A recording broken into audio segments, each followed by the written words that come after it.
বর্তমানে বাংলাদেশে আপনারা শুনলে আশ্চর্য হয়ে যাওয়ার কথা, বাংলাদেশের রাজধানী ঢাকায় শাহবাগ স্কয়ারে নাউজুবিল্লাহ এই সমস্ত সমকামীরা ওপেন রাস্তা বন্ধ করে দিচ্ছে, তাদের সমকামী আন্দোলন করছে। নাউজুবিল্লাহ বলবেন না? জনতা গিয়া দাওয়া দিছে, এখন তারা ভয় দেখায়, তারা ভয় দেখাচ্ছে। কালবেলা একটা পত্রিকা ভিডিও করতেছে, কালবেলা সাংবাদিককে বলতেছে, হ্যাঁ ভিডিও করা বন্ধ করো। কোন পত্রিকা? মামলা করে দিব, কিন্তু জেলে নিয়ে যাব। কিন্তু চিন্তা করছেন সাহস কত বড়? এই সমকামীরা, এই এলজিবিটি, এই সমকামীরা এত দুঃসাহস দেখাচ্ছে যে বাংলাদেশের রাজধানী ঢাকার রাজপথে তারা নেমে আসছে। এবং কালবেলার মতো প্রভাবশালী পত্রিকা, কালবেলার বর্তমান মালিক মিয়া নুরুদ্দিন অপু ভাই, যিনি বর্তমান প্রধানমন্ত্রী তারেক রহমান সাহেবের খুব কাছের একেবারে ক্লোজ ভাইয়ের মতো পিএস সহকারী, এমন সহকারী যে দীর্ঘদিন এই প্রধানমন্ত্রীর জন্য জেল খাটছে। আমার সাথে ছিল 2.5 বছরের মতো, একসাথে পাশাপাশি রুমে। এই দীর্ঘদিন জেল খাটছে, কারাগারে অত্যাচার করা হয়েছে, নির্যাতন করা হয়েছে, কিন্তু প্রধানমন্ত্রী তারেক রহমান সাহেবের বিরুদ্ধে ওনার মুখ দিয়ে কিছু বলাইতে পারে নাই। এত প্রভাবশালী লোকের পত্রিকা, এই পত্রিকা সাংবাদিককে এই সমকামীরা হুমকি দিচ্ছে, মামলা করে দিবে। আপনি কল্পনা করতে পারেন এরা কারা? ওই পশ্চিমারা, ওই লেসকাটা শিয়ালের দল। নিজেরা যেমন এই লেসকাটা শিয়ালের দল, এদের কোনো দিন নাই, ধর্ম নাই, ঈমান নাই, আকীদা নাই, বিশ্বাস নাই। এরা যেমন বেহায়া বেলাজা হয়ে গেছে, সমাজকে ধ্বংস করে দিচ্ছে, ঠিক তেমনি ভাবে আমাদের বাংলাদেশেও ওই পশ্চিমাদের নতুন এক চক্রান্ত, নাউজুবিল্লাহ, সমকামিতাকে প্রমোট করা, সমকামিতাকে নরমালাইজ করা। আপনি কল্পনা করতে পারেন সমকামিতা এতই ভয়াবহ? একজন নবী ছিলেন কওমে লুতের, লুত আলাইহিস সালাম। তার সময়ে কিছু লোকেরা এরকম আকৃষ্ট হয়ে গেছিল পুরুষে পুরুষে, নাউজুবিল্লাহ। তখন আল্লাহ পাক ওই কওমকে এমন এক আযাব দিলেন, ওই কওমকে পুরা উল্টায় দিলেন এবং পাথরের বৃষ্টি বর্ষণ করলেন। কিসের বৃষ্টি? পাথরের বৃষ্টি তাদের উপর বর্ষণ করলেন। কেন? আল্লাহ পাক তাদেরকে ভয়ঙ্কর শাস্তি, কিয়ামতের আগ পর্যন্ত যেন কেউ এই কাজগুলোর দুঃসাহস না করে, সেজন্য আল্লাহ পাক ভয়াবহ এক শাস্তি দিলেন। একে তো উল্টায় দিলেন এবং তাদের উপর পাথরের বৃষ্টি নিক্ষেপ করলেন।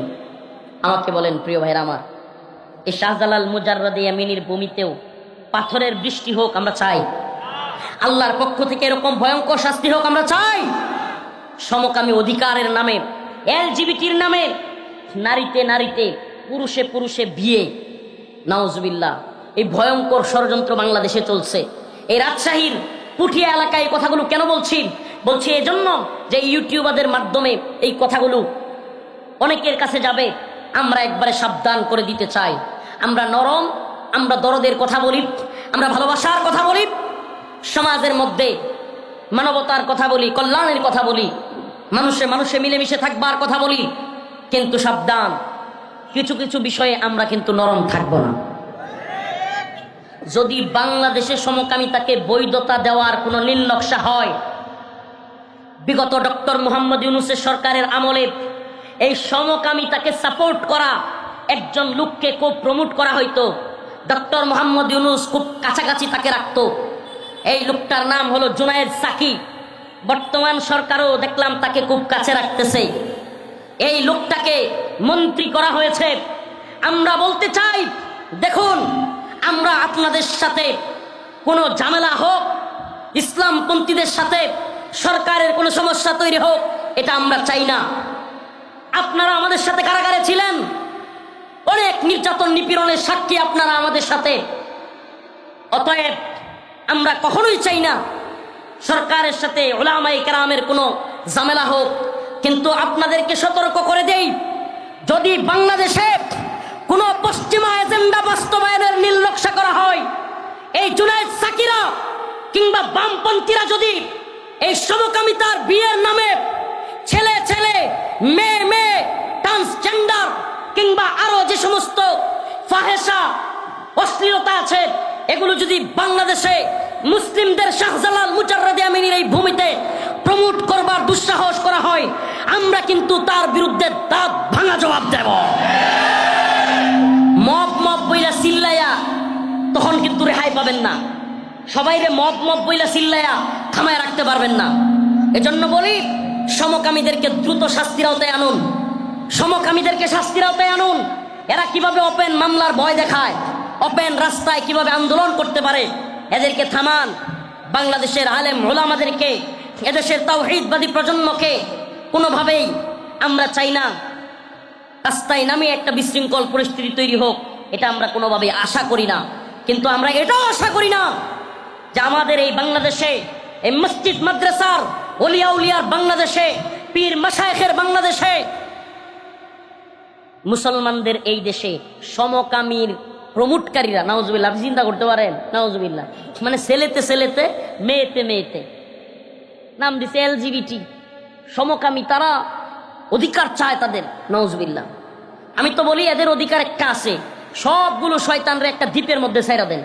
এরা বংশও বাড়াইতে পারবো না, ছেলে ছেলে একসাথে যাই করুক বাচ্চা তো আর হইব না, এরা বংশও বাড়াইতে পারবো না, সবগুলো মইরা ওখানে খাটাসগুলো শেষ হয়ে যাবে। কি কর ওই একটা দ্বীপের মধ্যে নিয়ে ছাইরা দেন, খাটাসগুলো সব একত্র হইয়া বংশ বিস্তার করতে পারবো না, সবগুলো ধ্বংস হয়ে যাবে। সাম্প্রতিক এই ভিডিওগুলো আমাদের চোখে পড়তেছে, খুব সতর্ক থাকতে হবে মুসলমান। এদের গুড়া খুবই মজবুত। কয়েকদিন আগে পত্রিকার নিউজে দেখলাম মোদি নাকি এমপি মন্ত্রী বানাইতো, নাউজুবিল্লাহ, মানে মা বোন আছে শুনলে কেমন শোনা যাবে, নিউজ এটা বানোয়াট কোনো কথা না। মহিলাদেরকে এমপি মন্ত্রী বানাইতো, তার সাথে থাকলে, আর গভীরে বলতে পারতেছি না, তার সাথে প্রথমে থাকতে হইতো, তারপরে এমপি মন্ত্রী বানাইতো। আমাদের আপারে নিয়ে আমরা যথেষ্ট কষ্টের মধ্যে আছি, চিন্তার মধ্যে আছি। এই নিউজ দেখার পর থেকে টেনশনে আছি আমরা। জাতির পিতার মেয়ে, তা আমাদের তো জাতির বোন, কি কর বুবুরে আল্লাহ হেফাজত করুক, বলে না আমিন। আমাদের দেশে কওমে লূতের কাজ প্রমোট করবার চেষ্টা করা হবে। মানবাধিকার কমিশনের আড়ালে বাংলাদেশে সমকামিতাকে প্রমোট করবার চেষ্টা করা হবে। নাউজুবিল্লাহ, বাক স্বাধীনতার কথা বলে, বাক স্বাধীনতার কথা বলে বাংলাদেশে আল্লাহ এবং তার রাসূলকে নিয়ে, ইসলামকে নিয়ে কটূক্তির মত প্রকাশের স্বাধীনতা দেওয়া হবে, আর আমাদেরকে বলা হবে নরম থাকার জন্য। এই জন্য আপনাদের কাছে মুসলমান এই ঘটনাগুলো তুলে ধরলাম। আল্লাহ রাসূল সাল্লাল্লাহু আলাইহি সাল্লামকে আল্লাহ বলেছেন, লা তা'তাদিরু কাদ কাফারতুম বা'দা ঈমানিকুম। আপনি বলেন, আল্লাহ এবং তার রাসূলকে নিয়ে, দ্বীনকে নিয়ে, কোরআনকে নিয়ে যদি কেউ কটূক্তি করে, লা তা'তাদিরু, তার কোনো উযর পেশ করা, তার কোনো উযর, আপত্তি, তার কোনো বক্তব্য গ্রহণ করা হবে না। কাদ কাফারতুম বা'দা ঈমানিকুম, সে ঈমান আনার পর কুফরি করেছে, কাফের হয়ে গেছে। মুহাম্মদ বিন মাসলামা, একটা মজলিস হচ্ছে, সুবহানাল্লাহ, আল্লাহ রাসূল বললেন যে এদের কোনো ক্ষমা নাই। এর মধ্যে একজনের নাম হলো কাব বিন আশরাফ। একজনের নাম কি? আচ্ছা, কাব বিন আশরাফের ঘটনার আগে আরেকটু ছোট্ট একটা ঘটনা বলি। আল্লাহ রাসূল সবাইকে ক্ষমা ঘোষণা করলেন। আল্লাহ রাসূল সাহাবীদের বললেন যে যারা আমাকে এবং আল্লাহকে গালি দিছে, আল্লাহ এবং তার রাসূলকে গালি দিছে, এদের ক্ষমা নাই, এদেরকে যেখানে পাবা পারলে পৃথিবীর কোন ইসলামিক স্কলার এ কথা মিথ্যা প্রতিপন্ন করুক, আল্লাহ রাসূল বলেছেন যে আল্লাহ এবং তার রাসূলকে গালি দিয়েছে তাকে ক্ষমা করবা না। এমনকি কাবার গিলাফ ধরেছিল একজন, কাবার গিলাফ কোথায়? ইবনে কতল, নাম কি? ইবনে কতল নামে এক মুশরিক মালউন আল্লাহর রাসূলকে কটূক্তি করত। ও গিয়া ভয়ে কাবার গিলাফ ধরে রাখছে। কাবা শরীফের আশপাশে হেরেমের ভিতরে মুসলমানরা কাউকে কি করে না, মারে না, এই ডরে যে ওখানে গিয়ে ধরে রাখছে। সাহাবায়ে কেরাম বললেন, ইয়া রাসূলুল্লাহ, ইবনে কতল তো ভয়ে গিয়া কাবার গিলাফ ধরে রাখছে, এখন কি করব? আল্লাহ রাসূল বললেন, ও যদি কাবার গিলাফও ধরে রাখে, হত্যা করো, ও রাসূলকে গালি দিয়েছে। সুবহানাল্লাহ বলবেন না? কাব বিন আশরাফ ইহুদিদের বড় নেতা, দুর্গের ভিতরে থাকতো। এই বদমাইশ এত বড় সড়ো চেহারা ছিল, হাদিসের মধ্যে আসছে তৎকালীন আরবে কাব বিন আশরাফের মতো মানুষ পাওয়াই কঠিন ছিল। এত বড় দামরা, একবারে বড়ি লম্বা, সব বিশাল মানুষ, 7-8 জন 10 জন তার সাথে পারবে না, এরকম শক্তিশালী মানুষ। কাব বিন আশরাফ আল্লাহ রসুলকে কটূক্তি করতো, গালি দিত। আল্লাহ নবীর শুধু গালি দিত না, নাউজুবিল্লাহ, আল্লাহ রসুল সাল্লাল্লাহু আলাইহি সাল্লামকে নিয়ে কবিতা বানাইতো, কটূক্তিমূলক কবিতা, নাউজুবিল্লাহ, ব্যঙ্গচিত্র, ব্যঙ্গ করে কবিতা লিখতো। আল্লাহ রাসূল সাল্লাল্লাহু আলাইহি সাল্লাম মজলিসের ভিতরে সাহাবায়ে কেরামকে বললেন, হে আমার সাহাবারা, তোমাদের মধ্যে কে আছো যে কাব বিন আশরাফ করবে? সুবহানাল্লাহ বলবেন। আশা প্রকাশ করতেছে, আশা। মুহাম্মদ বিন মাসলামা রাদিয়াল্লাহু আনহু দাঁড়ায় গেলেন, ইয়া রাসূলুল্লাহ, আপনি কি পছন্দ করেন আমি কাব বিন আশরাফ হত্যা করি? আল্লাহ রাসূল বললেন, হ্যাঁ। তখন মুহাম্মদ বিন মাসলামা বললেন, ইয়া রাসূলুল্লাহ, তাইলে আমারে একটু অনুমতি দেন, আমি একটু গাল গল্প করব, খুশ গল্প করব, মানে বানায়া গল্প আছে না, বানায়া সিনায়া কিচ্ছা, এগুলা বলবো, এগুলার অনুমতি দেন। সুবহানাল্লাহ বলবেন, আল্লাহর রাসূল মিথ্যা গল্প বলার অনুমতি দিলেন? হ্যাঁ দিলেন। সুবহানাল্লাহ। কেন দিলেন? যুদ্ধ হলো কৌশলের নাম। যুদ্ধ কিসের নাম? যুদ্ধের মধ্যে আপনি যদি সব সত্য কথা বলে দেন প্রতিপক্ষকে, তাহলে যুদ্ধে জিততে পারবেন? আপনার প্রতিপক্ষকে যদি জানায় দেন আপনি কোথায় অস্ত্র রাখছেন, রাখছেন, সব সত্য কথা বলে দেন, তাহলে কি আপনি জিততে পারবেন? আল্লাহ রাসূল সাল্লাল্লাহু আলাইহি সাল্লাম বললেন, ঠিক আছে, অনুমতি দেওয়া হলো।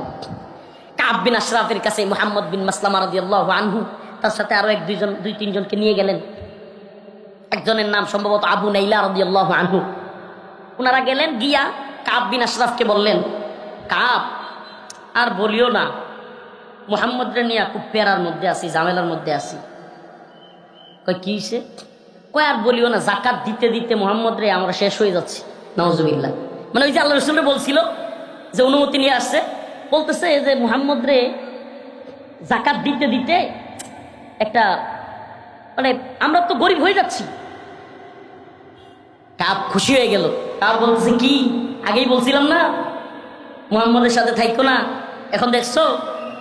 তখন কাব বিন আশরাফকে মুহাম্মদ বিন মাসলামা রাদিয়াল্লাহু আনহু বললেন, ঠিক আছে, তাইলে আমাদেরকে কিছু কর্জে হাসানা দেও, হাওলাত কিছু দেও, আমাদের ঘরে খাদ্য নাই, কিছু খাবার জিনিস দাও, খাবার সামগ্রী দাও।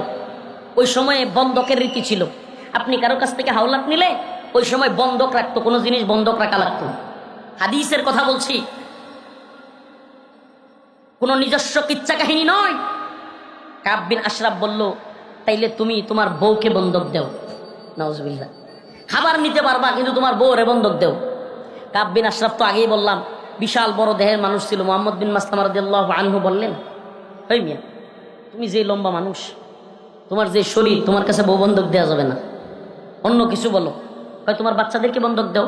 কয় না, সেটাও না। তখন মুহাম্মদ বিন মাসলামা বললেন, তরবারিগুলো, তৎকালীন সময় তরবারি খুব মূল্য ছিল, ডাল তলোয়ারের খুব মূল্যায়ন ছিল। মুহাম্মদ বিন মাসলামা বললেন, ঠিক আছে, ডাল তলোয়ারগুলো বন্ধক রাখলাম। কাব বিন আশরাফের কাছে, এই বাঁশিওয়ালা কে, এত বাঁশি বাজায়? কাব বিন আশরাফের কাছে মুহাম্মদ বিন মাসলামা রাদিয়াল্লাহু আনহু তরবারিগুলো, ডালগুলো জমা রাখলেন। কাব বিন আশরাফের কাছ থেকে কিছু জিনিস নেবেন, সুবহানাল্লাহি ওয়া বিহামদিহি, কৌশল করলেন। কাব বিন আশরাফ সেও সরল মনে চিন্তা করলো, আরে মুহাম্মদ রে যে লোকেরা গালি দেয়, যে লোকেরা মুহাম্মদ রে গালি না, যে লোকেরা মুহাম্মদের বিরুদ্ধে কথা বলতেছে, এরা তো আমার লোক। তখন কাব বিন আশরাফ তার দুর্গ থেকে বাইর হইল। কি করলো? তার দুর্গ থেকে বের হইল। আল্লাহ রসুলের ওই সাহাবী মুহাম্মদ বিন মাসলামা রাদিয়াল্লাহু আনহু, হাদিসের মধ্যে আসছে, কাব বিন আশরাফকে একটু পাম দিলেন। পাম বাংলা ভাষায় সবাই বুঝে, এখন তো পাম খুব চলতেছে বাজারে, মানে পাম দিয়ে দুনিয়া চলতেছে বর্তমানে। ওয়ার্ডের নেতা ইউনিয়নের নেতারে পাম দেয়, ইউনিয়নের নেতা থানার নেতারে পাম দেয়, থানার নেতা জেলার নেতারে পাম দেয়, জেলার নেতা বিভাগের নেতারে পাম দেয়, বিভাগীয় নেতা জাতীয় নেতাদেরকে পাম দেয়। এভাবে পাম দিয়া তেল দিয়া তেলেসমাতি চলতেছে। যদিও দেশে তেল নাই, কিন্তু পামের তেল আছে। তো মুহাম্মদ বিন মাসলামা রাদিয়াল্লাহু আনহু উনি কাব বিন আশরাফে বললেন, কাব, তুমি তোমার চুলের মধ্যে কি সুগন্ধি ব্যবহার করো? তুমি যে চুলের মধ্যে এত সুঘ্রাণ আসতেছে, এত সুঘ্রাণ তোমার চুল থেকে আসতেছে, কি সুগন্ধি ব্যবহার করো? লম্বা মানুষ, চুলের সুগন্ধি, মানে তার চুল থেকে ঘ্রাণ আসতেছে, শুই না একবার খুশিতে গদগদ হয়ে গেল গা, খুব খুশি হয়েছে। লম্বা মানুষ এমনিও পাম দিলে খুব খুশি হয়, লম্বা মানুষ একটু ব্যাকল টাইপের হয়। তো খুব খুশি হয়ে বলতেছে যে, মানে একটা নাম বলতেছে সে। তখন মুহাম্মদ বিন মাসলামা রাদিয়াল্লাহু আনহু বললেন, তোমার মাথা থেকে একটু সুগন্ধি নিব, তুমি তোমার মাথাটা একটু আগায় দিবা, তোমার মাথার এত সুন্দর ঘ্রাণ, একটু আগায় দাও। মানে আসলে কথা হইল কি জানেন, মনে করেন 6 ফুট লম্বা এই মুড়া তাজা মানুষটা যদি ধরাশায়ী করতে হয়, ওরে ধরাশায়ী করা যাবে? ওরে ওইভাবে ধরাশায়ী করতে গেলে পরিস্থিতি ভিন্ন হইতে পারে, এমনকি ও আঘাত কইরা ওনাকেও মারা ফেলতে পারে। এজন্য উনি কৌশল করলেন। এক পর্যায়ে কাব বিন আশরাফ বুঝতে পারলো না, সে খুশিতে সে কল্লাটা মুহাম্মদ বিন মাসলামা রাদিয়াল্লাহু আনহুর দিকে আগায়া দিল, যে নাও সুগন্ধি নাও, মানে মাথা থেকে সে ঘ্রাণ নিবে। যেমনে আগায়া দিছে, মুহাম্মদ বিন মাসলামা রাদিয়াল্লাহু আনহু এমনি পেঁচ দিয়া ধরছে। দইরাই অন্যদেরকে বললেন, দাও বেটা খুব, সুবহানাল্লাহ। একেবারে জায়গায় কল্লা ফেলে দিছেন। দৌড়ায়া দুর্গের কাছেই যেহেতু মারছে, দৌড়ায়া গেছে আল্লাহ রসুলের কাছে। আল্লাহ রসুল সাল্লাহ সাল্লামকে গিয়া পূর্ণ ঘটনা বলছে। আল্লাহ রসুল সাল্লাহ সাল্লাম ঘটনা শুনে এমন ভাবে হেসে দিলেন যে হাদিসে আসছে আল্লাহ রসুল সাল্লাহ সাল্লামের হাসলে দাঁত দেখা যাইতো না, কিন্তু ওই দিন ওনার হাসিতে দাঁত দেখা গিয়েছিল। কাব বিন আশরাফ জায়গায় শেষ, জায়গায় শেষ। আল্লাহ রসুল সাল্লাহ সাল্লামকে নিয়ে কটূক্তি করেছে, জায়গায় করা হয়েছে। আল্লাহ রসুল সাল্লাহ সাল্লাম খুশি হয়েছে। সুবহানাল্লাহ। কিছু কিছু বিষয়ে এর মানে এই ঘটনাগুলো, এগুলো আমার কোনো ব্যক্তিগত বানোয়াট কোনো কিচ্ছা কাহিনী না, কোনো শায়েকের পীরের কিচ্ছা না। এগুলা আল্লাহ এবং তার রসুলের কোরআন সুন্নাহর কথা। কেমন আমি তুলে ধরলাম এই জন্য যে ইসলামে অন্যান্য বিষয় নিয়ে স্যাক্রিফাইস থাকলেও কিছু কিছু বিষয় আছে যেগুলোতে কোনো স্যাক্রিফাইস নাই। আরো কিছু বিষয় আছে আল্লাহ এবং তার রাসূল চরম রাগান্বিত হইতেন। কওমে লূতের ঘটনা। কওমে লূত নারীদেরকে বাদ দিয়া পুরুষদের দিকে আকর্ষণ, নাউজুবিল্লাহ। পুরুষে পুরুষে এই ধরনের জঘন্য কাজ, ইসলামে এগুলোর কোনো ক্ষমা নাই। বলবেন হুজুর এই কথা কেন বলছেন? প্রিয় ভাইরা আমার, বন্ধুগণ আমার আজকের আলোচ্য বিষয়, আল্লাহ পাক বলেন, ওয়ালা ইন সালতাহুম লায়াকুলুন্না ইন্নামা কুন্না নাখুদু ওয়া নালআব কুল আবিল্লাহি ওয়া আয়াতিহি ওয়া রাসূলিহি কুনতুম তাস্তাহজিউন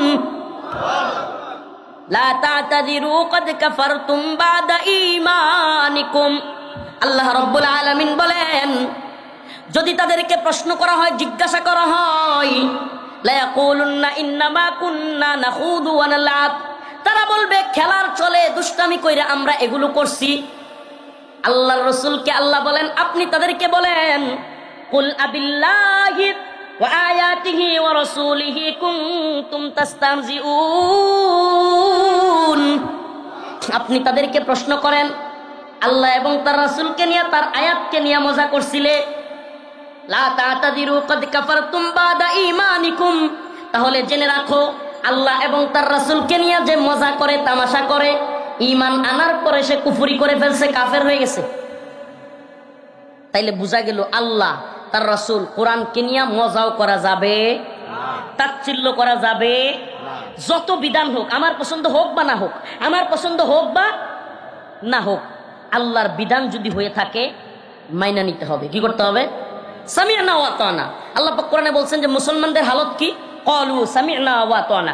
তারা যদি শুনে কোনো কিছু, তাহলে তারা বলে সামি'না ওয়া আতা'না, আমরা শুনলাম এবং মানলাম। সুবহানাল্লাহ। মুসলমানের কাজ কি? আল্লাহ এবং তার রাসূলের কথা, কোরআনের কথা। এই যে কোরআন আমার সামনে আছে, এই কালামুল্লাহ, বলেন এই কালামুল্লাহর ভিতরে যা আছে, সুবহানাল্লাহ, তার সব কিছু যদি আমি না মানি, একটা আয়াতও যদি আমি না মানি, আমি মুসলমান থাকবো? আমরা জানি 6600 কয়টা আয়াত? 66টা। এর মধ্যে যদি 6665টা আয়াত মানি আর একটারে যদি না মানি, মনে করেন আমি করতে পারি না, কি করতে পারি না? ইসলামের জন্য কাফেরদের বিরুদ্ধে, এটা আমি করতে পারি না, আমার সাহস কম, কিংবা আমি দুর্বল, কিংবা আমি অসুস্থ। আল্লাহ চাইলে তাকে ক্ষমা করতে পারে। কিন্তু কেউ যদি জিহাদ বলে, জিহাদকে কেউ যদি সন্ত্রাস বলে, তাইলে আল্লাহর এই আয়াত অনুযায়ী তার ঈমান থাকবে, কোরআনের এই আয়াত অনুযায়ী তার কি থাকবে না, কারণ সে অস্বীকার করেছে। মনে করেন কেউ 2টা বিয়ে করতে পারে না, এমনকি একটাও করতে পারে নাই, তার টাকা পয়সা নাই, কিংবা তার আর্থিক অবস্থান দুর্বল, কিংবা তার শারীরিক সক্ষমতা সমস্যা, বা যে কোনো কারণে।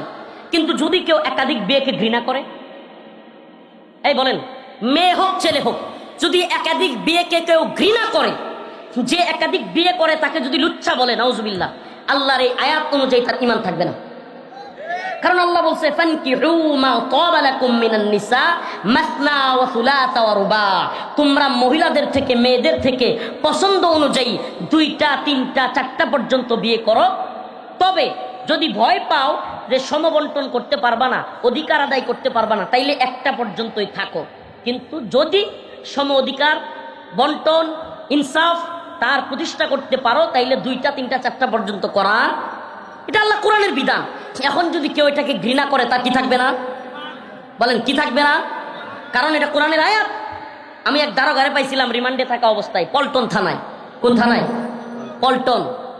নামটা সম্ভবত জাহিদ। এই বদমাইশ আমাকে প্রশ্ন করছে একাধিক বিয়ে নিয়ে। আমি কোরআনের এই আয়াত বলছি, এমন রাগান্বিত হয়েছে সে সেন্ট্রি ওই কনস্টেবল যে দাঁড়ায় থাকে চাবি নিয়ে বন্দুক নিয়ে, পরে বলতেছে দরজা খুলেন, আমার মারবে। নাউজুবিল্লাহ। আমি আয়াত বলেছি। ও কয় কি, কয় একটা নিয়ে থাকতে পারি না, আবার 2-3টার বয়ান করস। আরে তোর যদি সমস্যা থাকে, তুই একটা নিয়ে থাকতে পারস না, কিংবা তোর বউ তোরা পিডায়, এটা তোর হইতে পারে। তোর শারীরিক অক্ষমতা কিংবা তোর মানে মেন্টালি ওই রকম গায়রত নাই, ওই রকম ব্যক্তিত্ববোধ নাই তোর বউকে নিয়ে থাকা, তাই বইলা একাধিক বিয়েকে ঘৃণা করবা, তাইলে তোমার ঈমান থাকবে না। আবারও বলছি, কেউ তার স্বামীকে একাধিক বিয়ে করতে দিতে চায় না। কোনো মা বোন যদি থাকে, তাইলে তার আবার ঈমান চলে যাবে না। এটা ভালোবাসার কারণে সে দিতে চায় না। এটা কিসের কারণে? এটা তার মহাব্বত, তার স্বামীকে অন্য একজন স্ত্রীর সাথে, অন্য একটা মেয়ের সাথে সে দেখতে চায় না। এটা তার ভালোবাসার কারণে, এজন্য ঈমান চলে যাবে না। কিন্তু যদি সে ঘৃণা করে, কি করে? আল্লাহর এই বিধানটাকে ঘৃণা করে। এমনকি অন্য কারো সামর্থ্য থাকা সত্ত্বেও বিয়ে করার কারণে, একাধিক বিয়ের কারণে সে যদি ঘৃণা করে, তাইলে তার ঈমান থাকবে না। ভালোভাবে বুঝেন মাসআলা। সব এক্ষেত্রে সবকে কেউ ঘৃণা করলে তার ঈমান থাকবে না। কোরআনের কোন বিধানকে যদি কেউ ঘৃণা করে, বুঝেন, কোন ব্যক্তি কোনো কারণে শয়তানের ধোঁকায় কিংবা যে কোনো কারণে নামাজ পড়তে পারে নাই, তারে কি আমরা কাফের বলতে পারবো? কিন্তু যদি নামাজকে সে ঘৃণা করে, কোনো ব্যক্তি রোজা রাখতে পারে না বা রাখে না, তাকে কাফের বলা যাবে? কিন্তু যদি সে বলে যে গরিবরা রোজা রাখবো, যাগর ঘরে ভাত নাই, নাউজুবিল্লাহ, তার ঈমান থাকবে? রোজাকে অস্বীকার করলে ঈমান থাকবে না।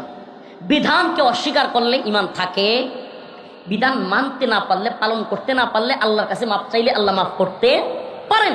কিন্তু কোনো বিধানকে অস্বীকার করলে, দেখেন আমাদের সমাজের মধ্যে বিয়েকে কঠিন করা হয়েছে, জিনাকে সহজ করা হয়েছে। নাউজুবিল্লাহ। আমাদের সমাজে এখন বিয়ে কঠিন, খুব কঠিন। আরে ছেলে লেখাপড়া করতে করতে করতে করতে পড়তে পড়তে কতটি পাস যে দিছে, প্রাইমারি পাস, যে PSC pass, JSC pass, SSC pass, HSC pass, তারপরে দিছে হইলো ইন্টার, এরপরে আরো এইচএসসি আর ইন্টার, তো এরপরে হইলো মাস্টার্স, এরপরে বিসিএস, আরো কত কিছু দেয়। দেয় কি দেয় না? ওমা এরপরও হ্যাঁ বিয়ে করতে ডরায়। প্রিয় ভাইরা আমার, আমাদের সমাজও বিয়েকে কঠিন করা হচ্ছে।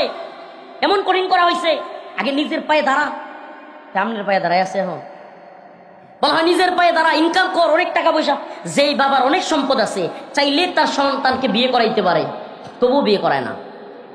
প্রিয় ভাইরা আমার, বন্ধুগণ আমার, এই সমাজে যত জিনা বাড়তেছে, যদি আপনার ছেলে আপনার মেয়ে দেরিতে বিয়ে দেওয়ার কারণে অশ্লীল সম্পর্ক করে, নাউজুবিল্লাহ, এমনও মেয়ে পাওয়া যাচ্ছে যে মেয়ে দেরিতে বিয়ে দেওয়ার কারণে বিয়ে হচ্ছে না, এখন ভিন্ন ধর্মের ছেলের সাথে গিয়া চলে যাচ্ছে।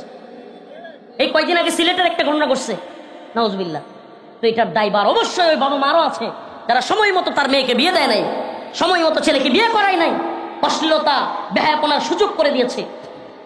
আমি তো বলি, এই যে কয়েকদিন আগে দেখছেন না, বাংলাদেশে একটা মেয়ে বিয়ে করেছে, শিমরিন লুবাবা, অল্প বয়সে সে বিয়ের সিদ্ধান্ত নিয়েছে। এখন চিৎকার চেঁচামেচি শুরু হয়ে গেছে গা বাংলাদেশের কিছু মিডিয়া, কিছু নাস্তিক, তথাকথিত কিছু সুশীল, এরা চিৎকার চেঁচামেচি শুরু করছে। বামপাড়া একেবারে আগুন জ্বলে গেছে গা। হ্যাঁ, আরে 18 হয় নাই, আরে প্রাপ্তবয়স্ক হয় নাই, এখনই বিয়ে করে ফেলছে। মনে করেন 365 দিনে বছর হয় না, কি কয় দিনে বছর হয়? এমন মনে করেন একজনের বয়স 17 বছর, 364 দিন। কয়দিন?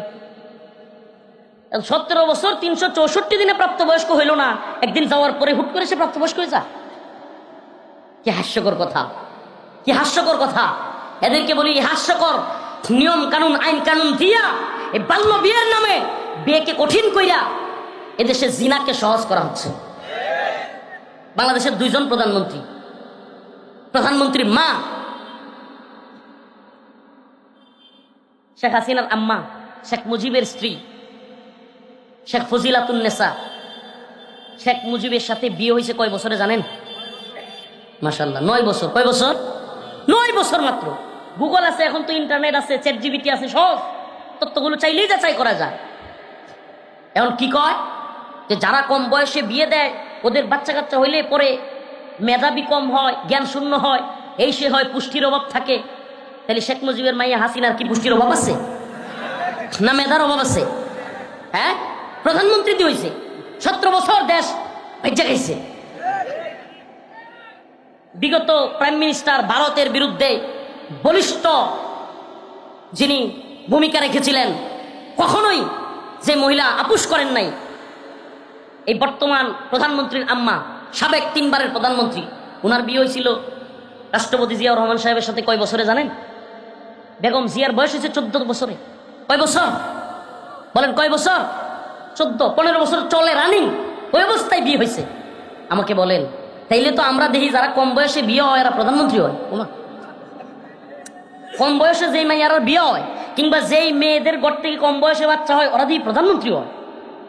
তো যে আহাম্মকের দল কয় কম বয়সে বিয়ে দিলে বাচ্চার পুষ্টির সমস্যা হয়, বাচ্চা জ্ঞানী কম হয়, বাচ্চা মেধাবী কম হয়, ওমা কম বয়সে বিয়ে হইলে তো খালি প্রধানমন্ত্রী হয়। এগুলা বোঝা গেল গাঁজাখুরি কথা। কিসের কথা? কোনো মির্জিল আছে? এই 2টা তত্ত্ব দিলাম, 2টাই সার্চ দিবেন, প্রয়োজনে যাই নিবেন। শেখ হাসিনার আম্মার বিয়ে হয়েছে 9 বছরে শেখ মুজিবের সাথে। সুবহানাল্লাহ। আম্মাজান আয়েশা রাদিয়াল্লাহু আনহার বিয়ে হয়েছে আল্লাহ রাসূল সাল্লাল্লাহু আলাইহি ওয়াসাল্লাম নিয়ে গেছেন 9 বছরে। সুবহানাল্লাহ। মানে আল্লাহ আমার সৃষ্টি করলো, পৃথিবী সৃষ্টি করলো, আসমান জমিন সৃষ্টি করলো, এই মানুষদেরকে সৃষ্টি করলো, চন্দ্র নক্ষত্র সৃষ্টি করলো, সব সৃষ্টি করলেন আল্লাহ। আল্লাহ মানুষের সৃষ্টি করলেন। হায় হায়, এই রাজশাহীর মানুষের সাথে নেত্রকোনার মানুষের চেহারা মিল নাই। শুধু নেত্রকোনা না, আরবে গেলাম, মক্কা মদিনায় গেলাম, নেত্রকোনার একজন মানুষের চেহারার সাথে মিল নাই। সুবহানাল্লাহ। এমনকি এখানে হাজার হাজার মানুষ বসে আছে, কারো চেহারার সাথে নাক মুখ সবকিছু মিলানো যায় না। সুবহানাল্লাহ। এত বড় কারিগর যিনি গোটা পৃথিবী সৃষ্টি করলেন, এই মানুষকে সৃষ্টি করলেন, উনি জানলেন না ওনার সৃষ্টির বিয়ে কবে দেওয়া লাগবে? হাসিনা জানলো? হ্যাঁ, কথা বলেন প্রিয় ভাইরা আমার। কষ্ট নিবেন না, কষ্ট নিবেন না। জিনাকে সহজ করার নীল নকশা। আজকে সিমরিন লোবাবাদেরকে বিয়ে দেওয়া যাবে না, এই সেরিউ সালাক আছে। এমন কয় আমরা বিয়ে করি নাই, বাগদান করেছি। যেমনি বুঝছে যে আইনের পেরাই পড়ে যাবে, আইনি সমস্যায় পড়ে যাবে দেশের ভিতরে, এমন কয় বাগদান করছি। ওমা, বিয়ে কইরা জামাইয়ের লগে থাকলে সমস্যা, কিন্তু এখন জামাইয়ের লগে ঘুরলেও এক বিছানায় থাকলেও সমস্যা নাই। আরে কি হাস্যকর আইন! মনটা চাই শয়তানি আইন লাত্তি মারি একেবারে, শয়তানি আইনের। চিন্তা করতে পারেন, মানে একটা মেয়ে 18-র আগে জামাইরে নিয়ে বিয়ে করে থাকতে পারবে না, তো বিয়ে সারা জামাই নিয়ে ঘুরতে পারবে, একসাথে ডেটিং করতে পারবে। মানে শয়তানির তো একটা লিমিট থাকা দরকার। শয়তানও মনে হয় দেখে দেখে হাসে যে আমার কি দরকার। শয়তানও মনে হয় কি কয় যে আমার কি দরকার। যারা এই সমস্ত আইন প্রণয়ন করে এরাই তো বড় শয়তান। জিনা বেবিচারকে প্রমোট করা হচ্ছে সমাজের মধ্যে। একাধিক বিয়ে যারা করে তাদেরকে নাউজুবিল্লাহ খারাপ ভাবে প্রমোট করা হচ্ছে। আর যারা একটা বউ তুই 5টার লগে ডেটিং মারে এরা বীর পুরুষ। নাউজুবিল্লাহ। এই সমাজে পরকীয়ার অভাব নাই, পরকীয়ার অভাব নাই। কলিগের সাথে, অফিসের বসের সাথে, বিভিন্ন জায়গায় চলছে দাদারসে পরকীয়া। বউও চাকরি করে, জামাইও চাকরি করে।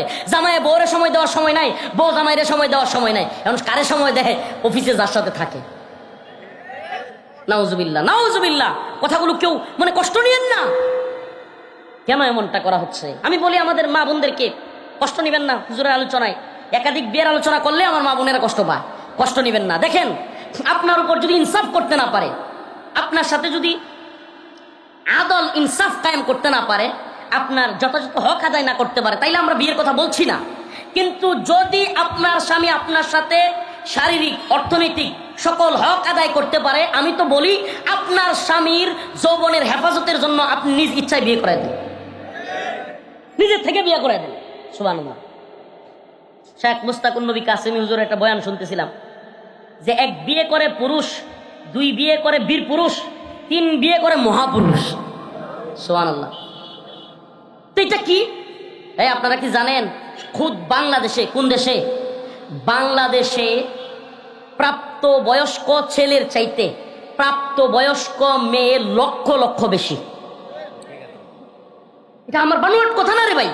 প্রাপ্ত বয়স্ক ছেলে মানে তাদের ভাষায় 18+ ছেলে এবং 18+ মেয়ের সংখ্যা লক্ষ লক্ষ মেয়ে বেশি। আমাকে বলেন ওই লক্ষ লক্ষ মেয়ে একজন একজন যদি সবাই বিয়ে করে, কথার কথা সবাই তো আর বিয়ে করেও না, এই সমাজে অনেকগুলো আছে বিয়ে করেই না, যেগুলো মনে করেন মেসি নেইমারের ভক্ত, রোনালদোর ভক্ত, এরা বিয়ে করার দরকার হয় না। কারণ মেসি নেইমার রোনালদো ওগুলো দেখা যায় 3টা বাচ্চা হওয়ার পরে সিদ্ধান্ত নেয় তারা বিয়ে করবে কি করবে না। জানেন আপনারা পশ্চিমারা 2-3টা বাচ্চা একসাথে হওয়ার পরে এরপরে সিদ্ধান্ত নেয় কি নেয়, তারা একসাথে বিয়েটা করবে কি করবে না।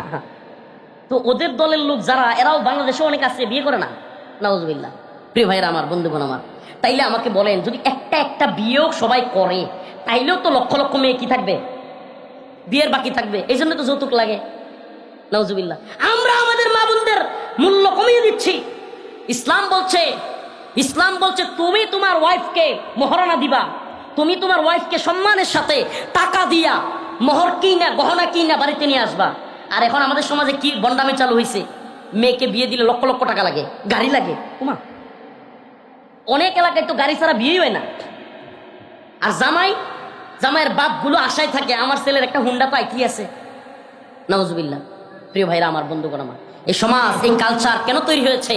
কারণ আমরা বিয়েকে কঠিন করে ফেলছি, জিনাকে সহজ করেছি। আল্লাহ রাসূল সাল্লাল্লাহু আলাইহি ওয়াসাল্লামের কাছে এক সাহাবী আসছেন, বসে আছেন। ইতিমধ্যেই একটা মহিলা আসছে, অমুসলিম। সে বলতেছে ইয়া রাসূলুল্লাহ, এই মনোযোগ দিয়ে শুনেন, ইয়া রাসূলুল্লাহ আমারে যদি আপনি বিয়ে করেন আমি মুসলমান হয়ে যাব। সুবহানাল্লাহ বলবেন না। আল্লাহ রাসূল সাল্লাল্লাহু আলাইহি ওয়াসাল্লামের একাধিক বিয়ে করার এটা ছিল সবচেয়ে বড় কারণ। মহিলারা আয়েশা কি বলতো, ইয়া রাসূলুল্লাহ আমারে বিয়ে করলে আমি কি হয়ে যাব? আল্লাহ রাসূল সাল্লাল্লাহু আলাইহি ওয়াসাল্লাম মুখ ফিরিয়ে নিলেন। আবার এদিকে আয়েশা বলতেছে ইয়া রাসূলুল্লাহ আমারে বিয়ে করলে আমি মুসলমান হয়ে যাব। আল্লাহ রাসূল মুখ ফিরিয়ে নিলেন। তৃতীয়বার বলার পর ওই পাশে যে সাহাবী বসা ছিল সে বইলা উঠছে, ইয়া রাসূলুল্লাহ মহিলা তো সুন্দরী আছে, আপনি বিয়ে না করলে আমারে বিয়ে দিয়ে দেন। সুবহানাল্লাহ বলবেন না ভাই? এটা হাদিস বলছি, কোনো বানোয়াট কিচ্ছা কাহিনী গল্প না, একটাও কোনো গল্প বলি নাই, নাউজুবিল্লাহ। আল্লাহ রাসূল বললেন তুমি যে বিয়ে করবা মহরান আছে, স্বর্ণ আছে? ইয়া রাসূলুল্লাহ আমি তো গরিব মানুষ, স্বর্ণ নাই, রূপা কয় তাও নাই, তাইলে মোহর কি দিবা? কিছু মুদ্রা বা কিছু একটা নিয়ে আসো। ইয়া রাসূলুল্লাহ আমি আরবের সবচেয়ে গরিব, কিচ্ছু নাই। কয় তাইলে তুমি সূরা জানো? সূরা? ইয়া রাসূলুল্লাহ কয়েকটা জানি, 10-12টা এরকম কয়েকটা সূরা জানি। আল্লাহ রাসূল ওই মহিলাকে বলল যে তুমি কাফের থেকে মুসলিম হচ্ছ, তুমি তো কোরআন জানো না, সে তোমাকে কোরআনের সূরাগুলো শিখাইয়া দিবে, এটাই তোমাদের বিয়ের মহারানা। হায় সুবহানাল্লাহ, দেখছেন বিয়ে কত সহজ ছিল। আমি তো বলি এই জামানায় বিয়ে সহজ করা যায়, ছেলে এবং মেয়ের উভয় পক্ষের গার্ডিয়ানরা যদি চায় এই জামানায়ও বিয়ে সহজ করা যায়। কেমনে? একেবারে সহজ। ইজাব কবুল হবে, মেয়ের পক্ষ রাজি, ছেলে পক্ষ রাজি। 5-7 কেজি খেজুর আনবেন, ছিটাইয়া দিবেন, হ্যাঁ ইজাব কবুল হয়ে যাবে, খেজুর ছিটাইয়া দিবেন। আর ছোট্ট একটা খাসির বাচ্চা, খাসি জবাই করে দিয়া কিছু পোল্ট্রি মুরগি আইনা কিছু 50 জন 30-40 জন মেহমানকে নিয়ে খাওয়া দাওয়া শেষ, সুবহানাল্লাহ বিয়েও শেষ। মহারানা দিবেন অল্প, যার অবস্থা অনুযায়ী, যে 1 লাখ দিতে পারে সে 1 লাখ দিবে, যে 50,000 দিতে পারে সে 50,000 দিবে।